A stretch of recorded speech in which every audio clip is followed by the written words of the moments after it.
Welcome back, everybody, to last week's news, the Twitch's best recap news show. It's got some interesting stories this week. Some stuff about Twitter having a new chief executive officer, and some interesting world news stories. So let's jump right into it with this first story coming from the United States. Linda Yaccarino, tipped to become new Twitter CEO, departs from NBC Universal. Earlier on Friday, Elon Musk said that he had found a new chief executive for the social media site, but did not name the person. Linda Yaccarino, who is widely speculated to become the new Twitter CEO, has resigned from NBC Universal as head of advertising with immediate effect. Earlier on Friday, Musk said that he had found a new chief executive for the social media site, but did not name that person. We've got a tweet here that says, "Excited to announce that I've hired a new CEO for X/Twitter. She'll be starting in 6 weeks. My role will transition to being executive chair and CTO, overseeing product, software, and system operations," I believe that means. Her exit is another big blow to the company after NBC parent Comcast CMCSA.O said last month that NBC Universal CEO Jeff Shell was leaving after acknowledging an inappropriate relationship with a woman in the company following a complaint that prompted an investigation. And we'll get a bit of music playing as well. There we go. Advertising president Mark Marshall will step in as interim chairman of NBC Universal's Advertising and Partnerships Group. Yaccarino joined NBCU in 2011 after 15 years at Turner Entertainment and has been credited with dragging the network's ad sales operation into the digital future. As broadcast television audiences migrated to streaming, she took to the stage at Radio City Music Hall last year to tell advertisers that their brand messages were not an afterthought. Musk, the CEO of electric vehicle maker Tesla, completed his purchase of Twitter in October for $44 billion. He said in December that he would step aside as CEO once he found someone foolish enough to take the job. On Thursday, Musk said that he will transition to the role of Chief Technology Officer of the social media platform within the next few weeks. Definitely some very exciting news regarding Twitter right there. I wonder if they're going to have the same kind of with a new chief executive, if the website's going to still have the same stance on like being free speech absolutists and that sort of thing. So definitely something to keep your eyes on, watching this space. Another story from the United States. The US is on record pace for mass killings. A very grim looking graph right here. I'll zoom in just a little bit so you can see. Total mass shootings by day of the year. So obviously well exceeding the previous 2006 to 2022 period there. Definitely something that I feel like it's a uniquely American kind of phenomenon, but very tragic nonetheless. This year has seen more mass killings to date than any other year since 2006, according to a database from USA Today, Northeastern University, and Associated Press.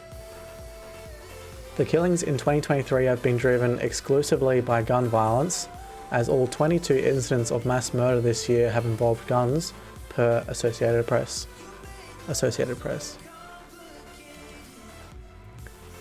A mass killing is defined as an incident in which 4 or more victims, not counting the assailant, are killed. These killings can be perpetrated with knives or other weapons, but most are mass shootings. The US usually experiences about 6 mass killings in public places per year, with 10 being the highest it has ever seen in a year.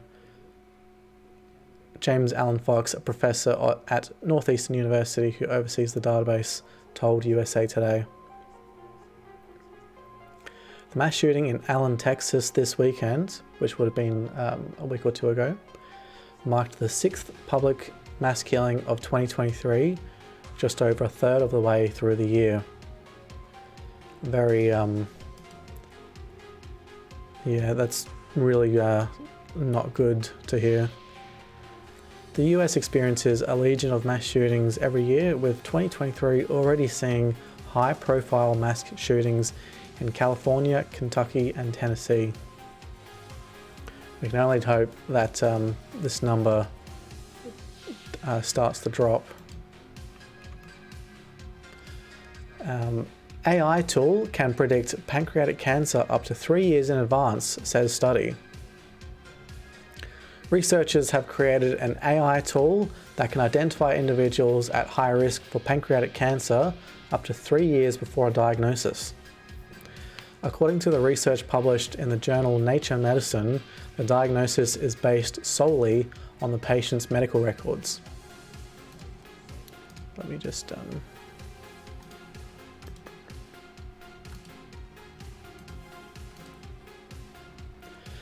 pancreatic cancer is one of the most lethal forms of cancer, and this discovery offers hope of early diagnosis and therefore better chances of survival. Currently, pancreatic cancer is difficult to diagnose early on, leading to a low survival rate and a need for better screening tools. Without any population-based tools to screen for pancreatic cancer, only individuals with a family history of the disease or certain genetic mutations are screened. This approach leaves out cases that fall outside these categories. So they would need a bigger sample size to help increase the likelihood of accurate diagnosis from the AI tool. Chris Sander, a faculty member in the Department of Systems Biology at Harvard Medical School and co-senior investigator of the study, noted that determining who is at risk for a disease is one of the most important decisions clinicians face. Sander stated that an AI tool that can identify those at high risk of pancreatic cancer would benefit most from further tests and could improve clinical decision making, leading to earlier diagnosis, treatment, and better outcomes.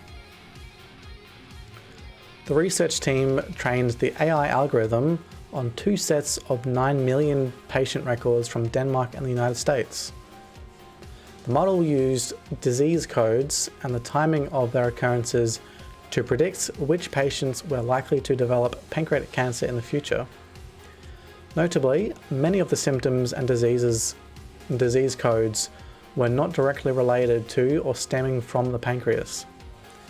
The AI model was tested on different versions for its ability to detect people at elevated risk of disease development within different timescales, ranging from 6 months to 3 years. The researchers found that each version of the AI algorithm was substantially more accurate at predicting who would develop pancreatic cancer than current population-wide estimates of disease incidence. So that's a very good sign that with each version of it, it's getting more accurate. They found the model to be at least as accurate as current genetic sequencing tests available for only a small subset of patients in datasets. One significant advantage of the AI tool is that it can be used on all patients with available health records and medical history, not just those with a known family history or genetic predisposition for the disease. This is particularly important because many patients at high risk may not be aware of their genetic predisposition or family history. Without clear indications that someone is at high risk for pancreatic cancer, clinicians may be cautious to recommend expensive testing. Which I guess it makes sense that, if there's no likelihood that you will get it, you don't necessarily want to be spending a lot of money on testing to find out that you don't have a predisposition for pancreatic cancer. An AI tool that identifies those at high risk of pancreatic cancer would ensure that clinicians test the right population while sparing others unnecessary testing and additional procedures, the researchers said. Pancreatic cancer has a low survival rate, and early diagnosis is essential for better outcomes. Only 12% of pancreatic cancer cases are diagnosed early. It's a very surprisingly small number, which has led to a call for better screening tools. The AI tool developed by the researchers offers hope for earlier diagnosis and treatment, as well as improved survival rates. According to Sander, there is a clear need for better screening, more targeted testing, and early diagnosis, and this is where the AI-based approach comes in. Next story comes from the United Kingdom, and a familiar face for people in the GeoGuessr community. YouTuber Tom Davies, also known as GeoWizard, walks straight line across Wales. Of course, I would assume that most people in my audience on Twitch would have watched the finale for the 4th attempt of his Journey Across Wales series. And the article says, imagine trying to complete a completely pointless task and failing 3 times. But it was the 4th time lucky for Tom Davies, who finally finished his walk across Wales in a straight line. It took 4 days to round off the 42-mile or 67-kilometre journey from Craignaint, Shropshire, to Tallybont near Barmouth in Gwynedd. Let me just change that song. I wonder if anyone's tried doing this in Australia. That would definitely be an interesting little series to do. When you're going up and down those mountains, not on a path, that's the challenge, he said. Tom, 32, used GPS navigation to ensure he followed the most direct route with a maximum deviation of 116 feet or 35.5 meters. The YouTuber from Aldridge in the West Midlands said it was not an easy challenge and that some would say it was completely pointless. It sounds horrendous, and it was horrendous, but we live in an age now where so much has been done, so much of the map has been discovered or completed. I think this is quite a big nugget of adventure that hadn't been done. It was a stone that hadn't been turned over, and I've turned it over. Tom said the journey was harder than his attempts in Norway and Scotland, and he walked 10 miles or 16 kilometers a day, and admitted that while that doesn't sound like a lot, the obstacles in his path included mountains and more. And of course, if you've watched the video, you'll see that there are some mountain faces that are almost like completely like a 45-degree angle, some of them. Tom has just shared the results after completing the challenge in January. He said he could not wait to go back to Wales in a more relaxed capacity. He documented the journey and posted it on YouTube to his 1.2 million subscribers, and his videos have had hundreds of thousands of views, and I'm one of many of them. It just exploded. Tom said he was more determined than ever to conquer the Wales route, as he was challenged by 2 other YouTubers, having failed previously because of GPS failure or illness.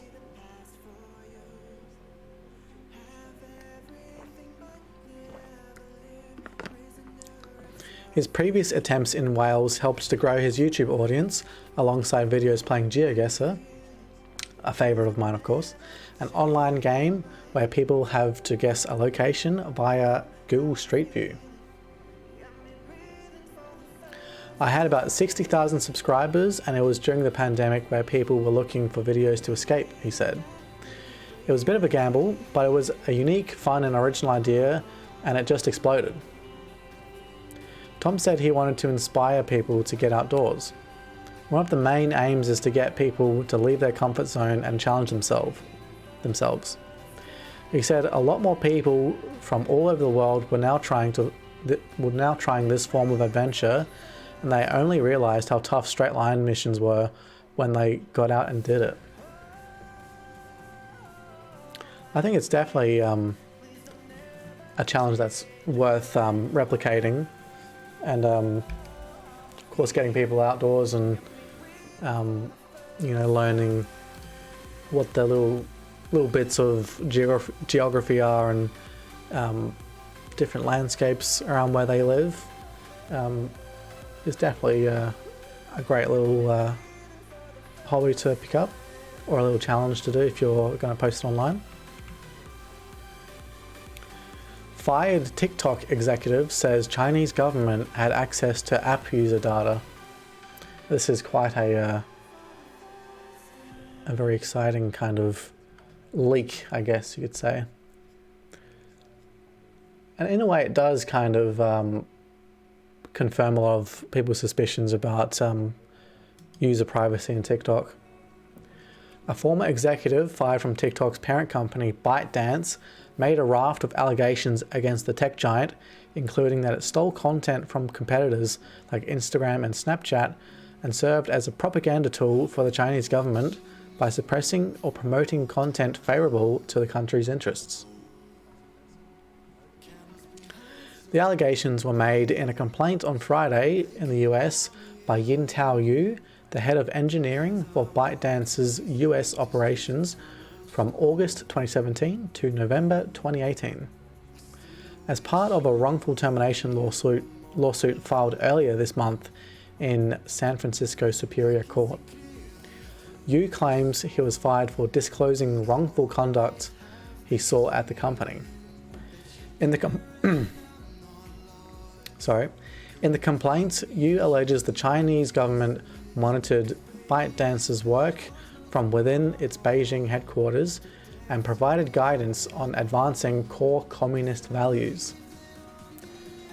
Yu said government officials had the ability to turn off the Chinese version of ByteDance's apps and maintained access to all company data, including information stored in the United States. ByteDance did not immediately respond to a request for comment. The allegations come as TikTok, one of the most popular social media apps in the world, faces heightened scrutiny in Washington and some states about whether it can keep American data safe from the Chinese government. Federal and state governments in Australia have banned employees from using TikTok over security concerns. I don't think that's like a bad idea, because especially with other companies like Facebook and Twitter, I mean, I wouldn't think that they would be as noble in their quest to keep user data, managed in a safe way, but potentially. The Biden administration has threatened to ban the app if its Chinese owners don't sell their stakes. TikTok maintains it never gave US user data to China's government and wouldn't do so if it was asked. In another attention-grabbing part of the lawsuit, Yu alleges he observed ByteDance promoting content that expressed hatred for Japan on Douyin, the Chinese version of TikTok. At another time, he said the company demoted content that showed support for the protests in Hong Kong while promoting content that expressed criticism of the protests. Yu said ByteDance developed software that would scrape user content from competitors' websites without permission. He alleges the company would then repost the content on its own websites, including TikTok, to attract more engagement from users. Yu said a fellow TikTok executive in charge of the video sharing app's algorithm waved off his concerns. At some point, Yu said the company modified the program but continued to scrape data from US users when they were abroad. The former executive also also alleges the company created fake users to boost its engagement metrics, including by programming them to like and follow real accounts. So it's just like follow botting and that sort of thing. Yu is seeking punitive damage, lost earnings, and 220,000 ByteDance shares that had not vested by the time he was fired. And this one's coming out of the United States again. Reporter sacked on the spot for Jake Paul press conference question. A member of the media was sensationally sacked on the site at the Jake Paul Nate Diaz press conference for asking a pathetic question. This one's quite humorous. Nate, I'm actually a boxer myself, and I've been trying to get into this undercard. I'm just wondering if you think I could fight your brother Nick. If he's anything like you, I think I'd beat his Wow. Not very respectful. Brother, where you just gonna walk around the streets or some you know, my homeboy see you right now? Yeah, I'm That was stupid, huh? I'm definitely pretty nervous right now. Yeah, yes, that was stupid. What's your name? I'm Derek from Better Media. Hey, Derek, Better Media. Stupid. You deserve your win.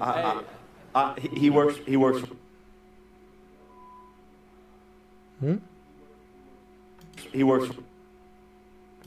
Oh, well, the video is not loading, but basically says that he works for Jake Paul, part of his media company.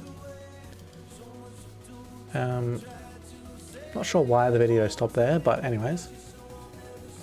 A Jake Paul lemming masquerading as a reporter was sacked on the spot during the boxer's Wednesday morning press conference.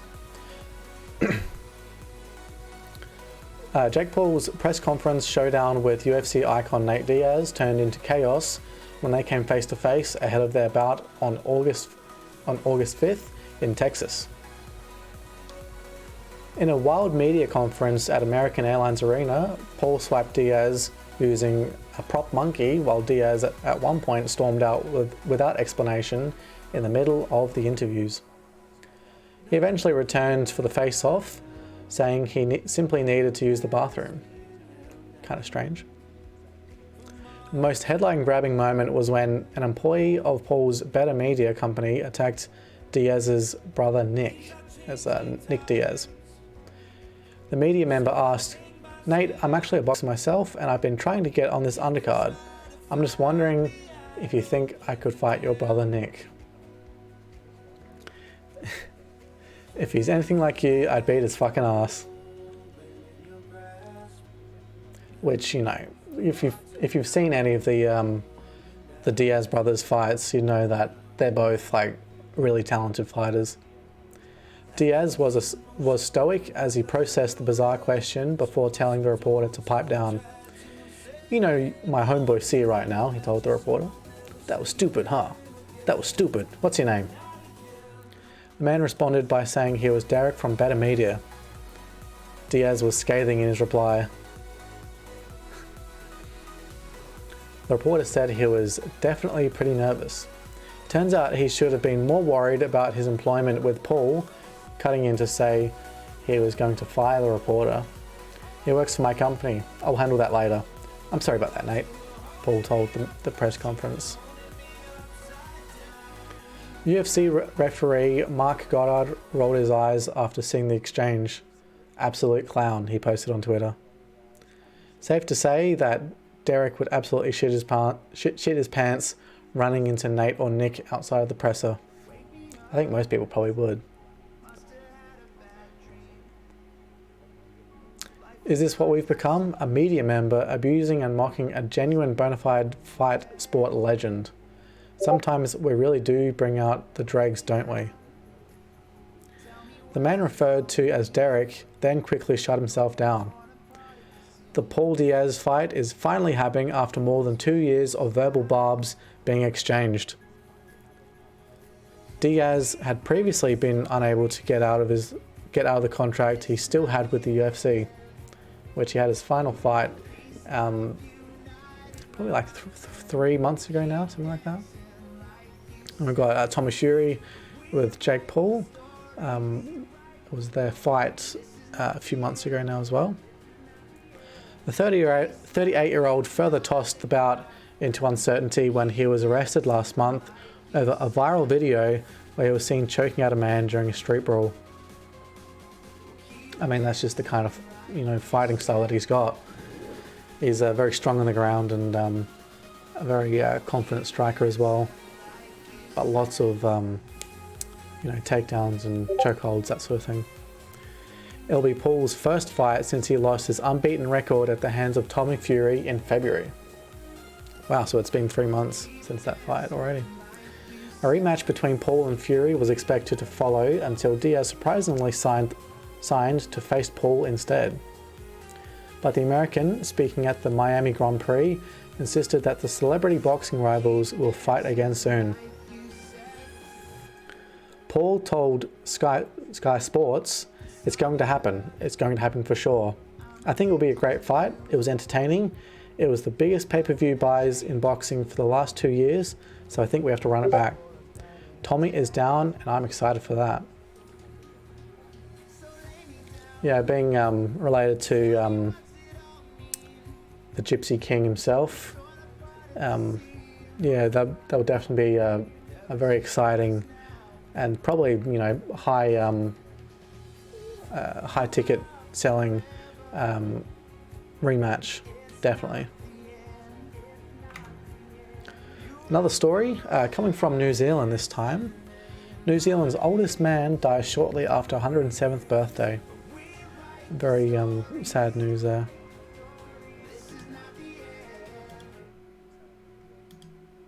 Happy birthday to you. Happy birthday to you. Happy birthday, dear Jack. Happy birthday to you. Hip hip. Hey, hip hip. Hip hip. Well done. There we go. What a beautiful cake. That's all right. I'll get rid of that thing. Very beautiful scenes.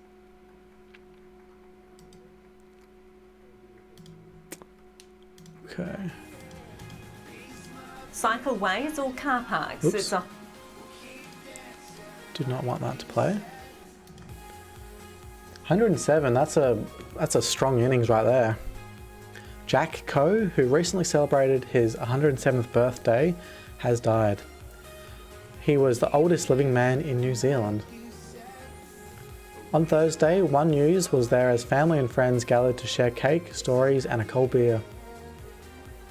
Peter Coe, Jack's son, told One News that his father's death came as a surprise, despite his health fading in the last few months. Jack's birthday celebration was shared widely last week. Peter says he certainly went out with a bang and recalls his father saying, "I'll get to 107 and that'll do." That's beautiful. Family will hold a private cremation for Jack and he will return to Martin to be buried alongside his wife. The local RSA also has plans to farewell Jack in a special ceremony. Jack's family have asked for privacy as they mourn the death of a much beloved man. Rest in peace, Jack. Man, I hope to live to over 100. That would be like top 5% or top 1% of everyone really to have lived that long.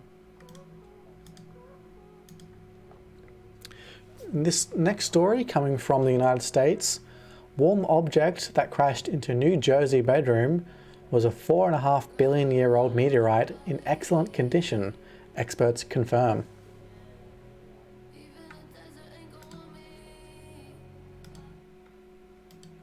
Play this video.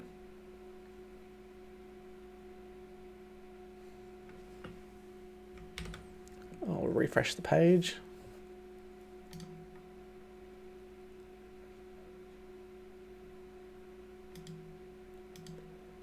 A meteorite did the experts have weighed in and confirmed a meteorite did in fact make landfall in Hopewell Township earlier this week. The College of New Jersey's Department of Physics says this rock is a 2.2-pound stony chondrite meteorite. They say about 1,100 have ever been found and are known to scientists. This one will likely be dubbed the Titusville NJ meteorite.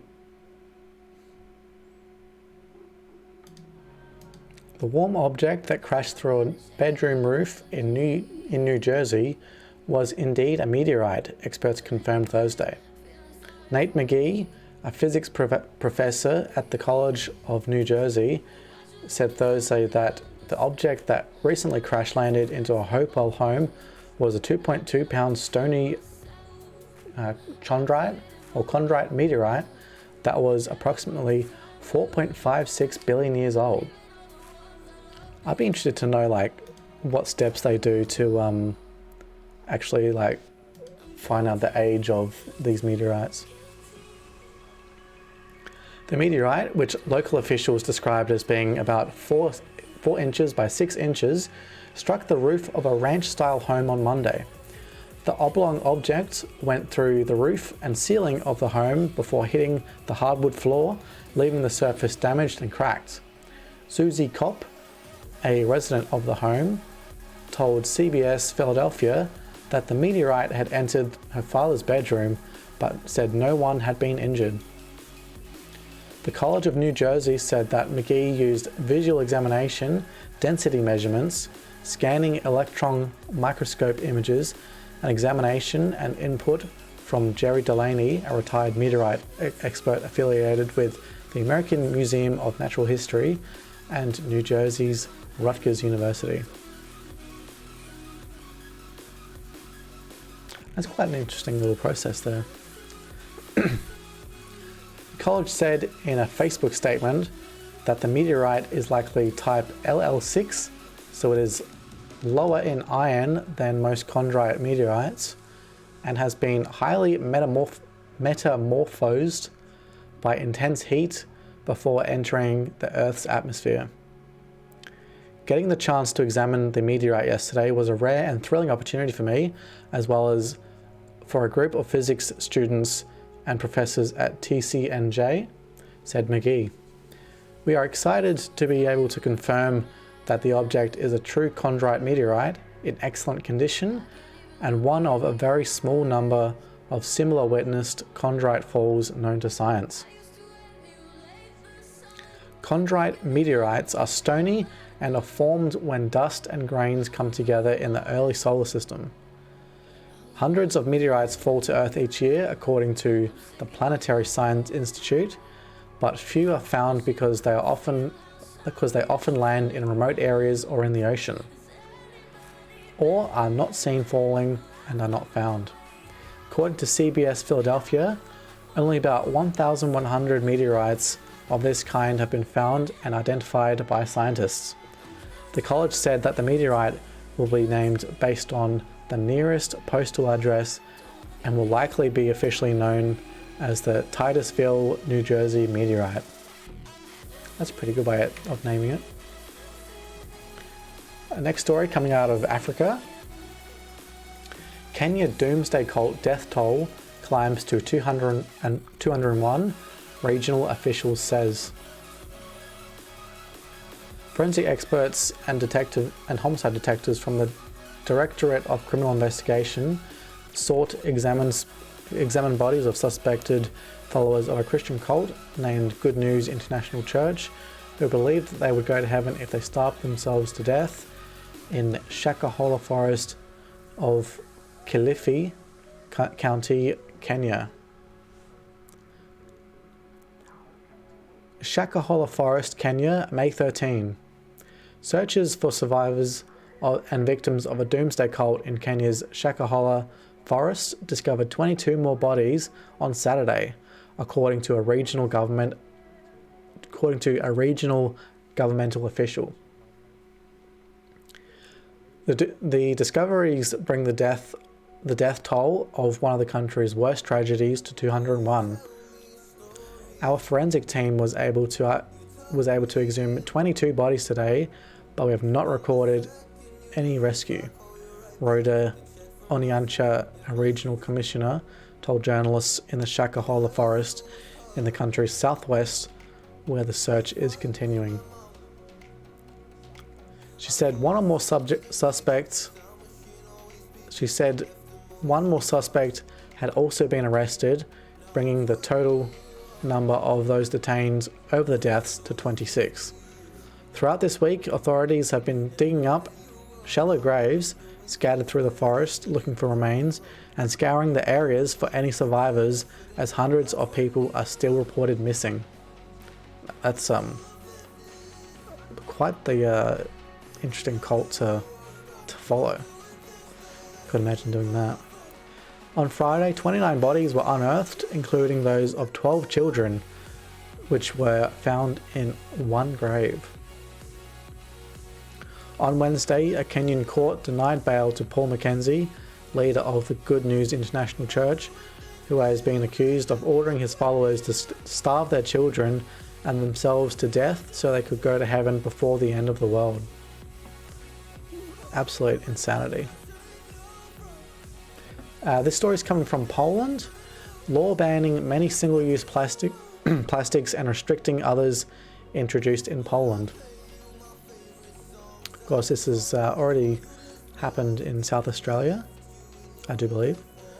Poland has introduced a law banning many single-use plastic products and allowing others to be used only if a special charge is applied and a warning label attached to them. The new rules implement an EU directive on single-use plastics that entered into force in 2019. They were passed after the European Commission last year launched legal proceedings against Poland and 10 other member states for failing to implement the directive by the 2021 deadline. The Commission is today taking legal steps against 11 member states, calling on them to step up the implementation of the Single-Use Plastics Directive in order to reduce the impact of certain plastic products on the environment and on human health. Last month, President Andrzej Duda signed into law legislation introducing the new measures. This week it was published in Poland's Journal of Laws, after which it comes into effect 14 days later. As a result, 9 types of single-use plastics will now be banned entirely. Cotton buds, apart from for medical use, cutlery, plates, straws, apart from medical use, drink stirrers, sticks attached to balloons, as well as food and beverage containers and cups made from expanded polystyrene. Businesses that violate those rules will face fines between 10,000 and 500,000 zloty, which is 2,205 euros and 110,276 euros, with the level decided based on the degrees of harmlessness of the infringement. 2 of Poland's biggest supermarket chains have introduced reusable cotton bags for weighing fruit and vegetables. It is one of a number of measures retailers in Poland have been taking to reduce plastic waste. The new rules also require that packaging for single-use plastic products which remain legal, such as sanitary products, wet wipes and tobacco products with filters containing plastic. I don't know why you'd want to smoke a cigar or something that's got plastic in there as a filter. Must include clear labeling informing consumers about their harmful impact on the environment. Meanwhile, charges up to a maximum of 1 zloty, 22 euro cents, will be introduced for certain disposable products dispensed to customers, including food and drink packaging.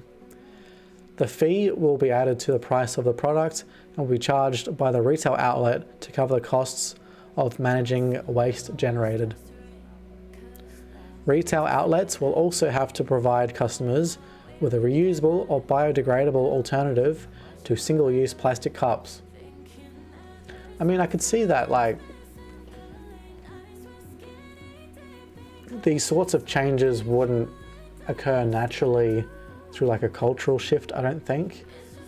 But I can see that it being introduced by law, it may make people skeptical or it would rub them the wrong way, potentially. The legislation notes that specific charges for individual products will be determined by the Climate Minister at a future date. This week, the Climate Ministry proposed draft legislation setting out those prices: 20 grossi, 4.4 euro cents, for beverage cups, and 25 grossi, 5.5 euro cents, for food containers. Delays in a new deposit system to encourage recycling will cost Poland billions in EU charges, industry figures and campaign groups have warned. The government pledged to introduce the system this year, but has still not approved the legislation. Another story coming out of the United States. A 13-year-old girl punches shark in Florida to escape attack. Ella Reed was bitten in the stomach, arm, knee and finger after attack from probable bull shark, but plans to return to the water. Well, it's good that you know that the attack hasn't scared her off from swimming at all. It's probably a good way to heal after something traumatic, is to feel comfortable back in the ocean. A 13-year-old girl escaped a shark attack at a Florida beach Thursday by punching the aggressive predatory creature. The teen, Ella Reed, told South Florida's Local 10 News was sitting in waist-deep water alongside a friend when she was struck by intense, sharp pain. The shark itself was so powerful, Reed reportedly said.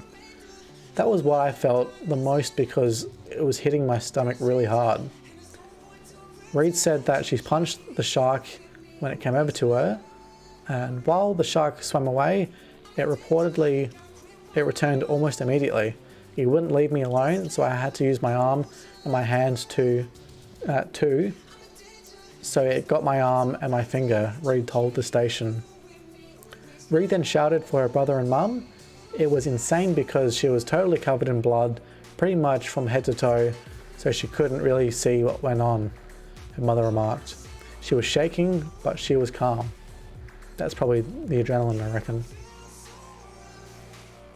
Reed, who was bitten in the stomach, arm, knee and finger, received 19 stitches, Local 10 reported. I was kind of in shock about everything that happened, so I wasn't really in pain because the adrenaline, was through the roof, Reed said. Yeah, definitely something that traumatic. You would just go straight into shock and be full of adrenaline and start shaking. Reed thinks that she was attacked by a bull shark measuring from some 5 to 6 feet. It was clear water, so you never really know what's going to happen, said Reed, who plans on returning to the water. Florida is the shark bite capital of the world, according to the University of Florida's International Shark Attack File. One of the 57 unprovoked shark bites recorded in 2022, Florida tallied 16. That's quite a sizable proportion. While there are no shark bite related fatalities in Florida last year, they did result in 2 amputations. Most of unprovoked shark bites across the world took place in the US and Australia. Of course, a lot of people going surfing and that sort of thing, and the kind of seas that we have around the place. While there were 5 deadly attacks in 2022, the data marked a decline from 9 fatalities in 2021 and 10 in 2020. Generally speaking, the number of sharks in the world's oceans have decreased, which may have contributed to recent lulls, said Gavin Naylor of the Florida Museum of Natural History. Another one coming from the United States, bit of a humorous kind of story. After man flees traffic stop, cows lead officers directly to where the suspect was hiding, North Carolina police say. Police officers in North Carolina got an unlikely assist while searching for a suspect in a reckless driving case.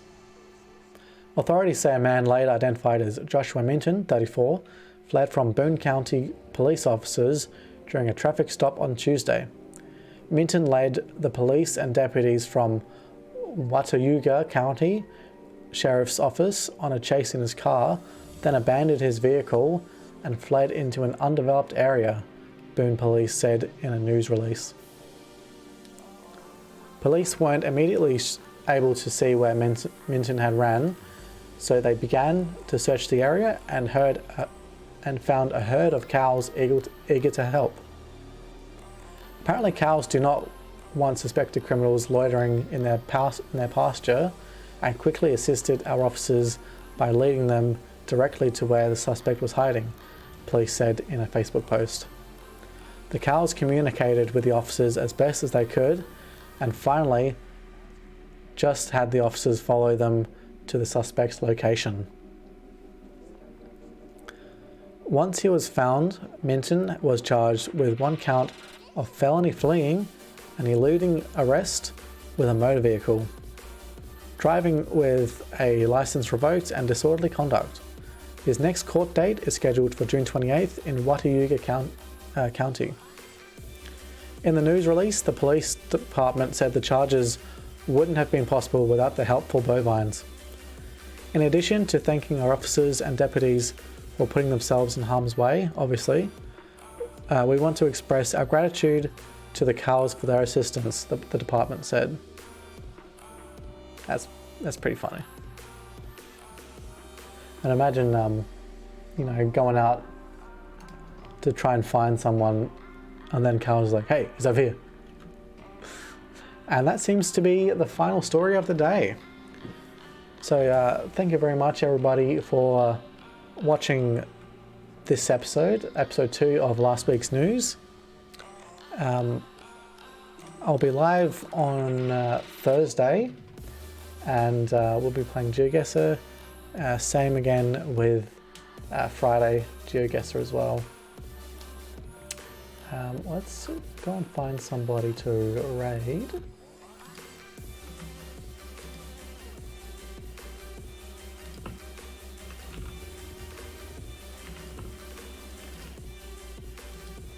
Talk shows and podcasts.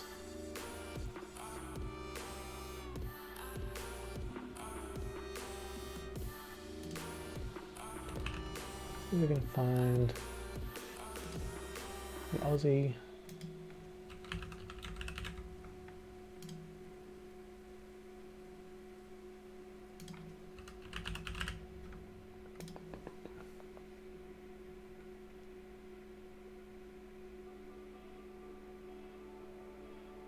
Yeah, let's give these guys a raid.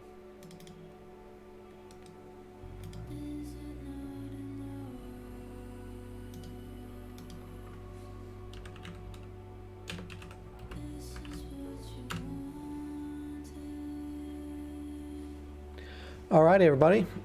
Thanks for stopping by. I'll be live again on Thursday and Friday. See you later.